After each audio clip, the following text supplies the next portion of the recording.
नमो नमः. मी दया जोशी. संस्कृत अध्ययन या यूट्यूब चॅनलवर आपल्या सगळ्यांचं स्वागत.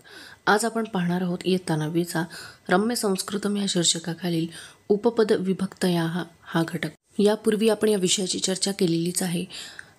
विभक्ती ज्या आहेत तर त्या दोन आहेत, कारक विभक्ती आणि दुसरी आहे उपपद विभक्ती. तर उपपद विभक्ती म्हणजे काय, तर विभक्तींचे विशिष्ट कारक असतात. जसं की प्रथमा विभक्तीचा कारक काय आहे, कर्ता. म्हणजेच प्रथमा विभक्तीचा उपयोग हा कर्त्यासाठीच होणार, परंतु त्या व्यतिरिक्त सुद्धा जेव्हा ही विभक्ती वापरली जाते तेव्हा त्याला उपपद विभक्ती असं म्हटलं जातं. तर याची उदाहरणं तुमच्या पुस्तकामध्ये दिलेली आहेत. तर यामध्ये धातू दिलेले आहेत की विशिष्ट धातूंना कोणत्या विशिष्ट विभक्तीची अपेक्षा असते, तर ते आपण आधी उदाहरणं बघूयात. बघा, गम धातू आहे त्याला द्वितीय विभक्तीची अपेक्षा असते. अर्थात द्वितीय विभक्ती कशासाठी वापरली जाते, कर्मासाठी. तर याचं उदाहरण बघा, पांडवाः हस्तिनापुरम अगच्छन्. आता हस्तिनापुरम या शब्दामध्ये द्वितीय विभक्ती आहे. तर द्वितीय विभक्ती ही कर्मासाठी वापरली जाते. तर हस्तिनापूर हे कर्म झालं का, तर नाही, पण तरीसुद्धा इथे द्वितीय विभक्ती वापरली आणि म्हणूनच या विभक्तीला उपपद विभक्ती असं आपण म्हणणार. त्यानंतर बघूयात पुढचं उदाहरण. कुप हा धातू आहे त्याला चतुर्थी विभक्तीची अपेक्षा असते. माता शिशवे कदापि न कुप्येत. म्हणजे ज्याच्यावरती रागवायचं आहे तर त्याची चतुर्थी विभक्ती वापरली जाते. त्यानंतर क्रुध या धातूला सुद्धा चतुर्थी विभक्तीची अपेक्षा असते. ज्याच्यावरती क्रोध करायचा त्या व्यक्तीची चतुर्थी विभक्ती वापरली जाते. स्वामिनी भृत्याय क्रुध्यती.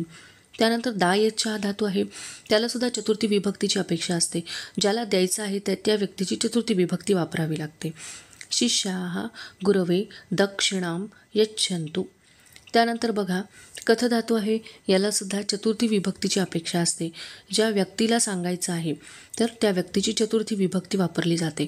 याचं उदाहरण काय दिले बघा, अप्सरसौ देवेंद्राय वृत्तांतम अकथयताम. त्यानंतर बघा, रक्ष हा धातू, रक्ष या धातूला पंचमी विभक्तीची अपेक्षा असते. ज्याच्यापासनं रक्षण करायचं आहे तर त्याची पंचमी विभक्ती वापरली जाते. याचं उदाहरण बघूयात. कृष्णः संकटात किंवा आपदः गोपालान रक्षती. त्यानंतर रम हा धातू आहे तर वि हा उपसर्ग आहे.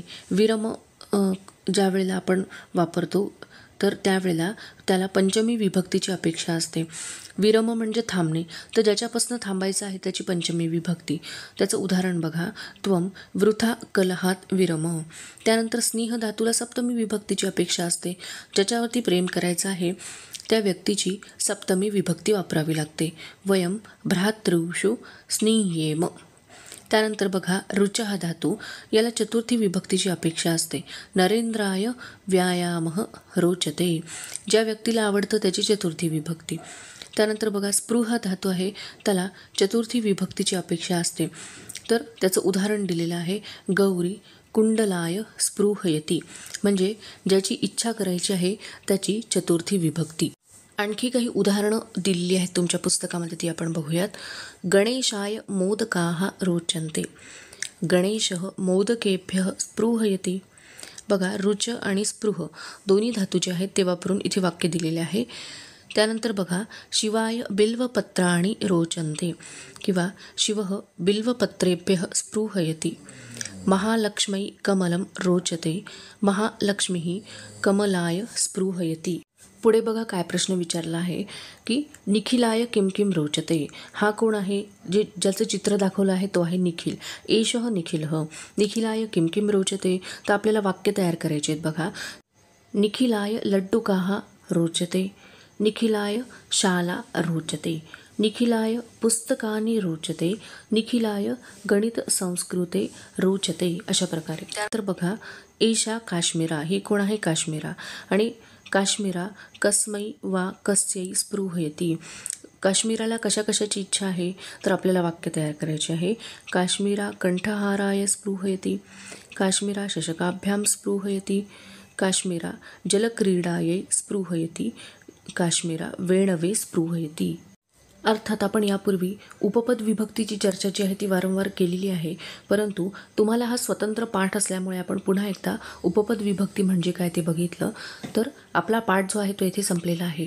माझा जर व्हिडिओ तुम्हाला आवडला असेल तर लाईक करा, शेअर करा आणि माझ्या यूट्यूब चॅनलला सबस्क्राईब करा. धन्यवाद.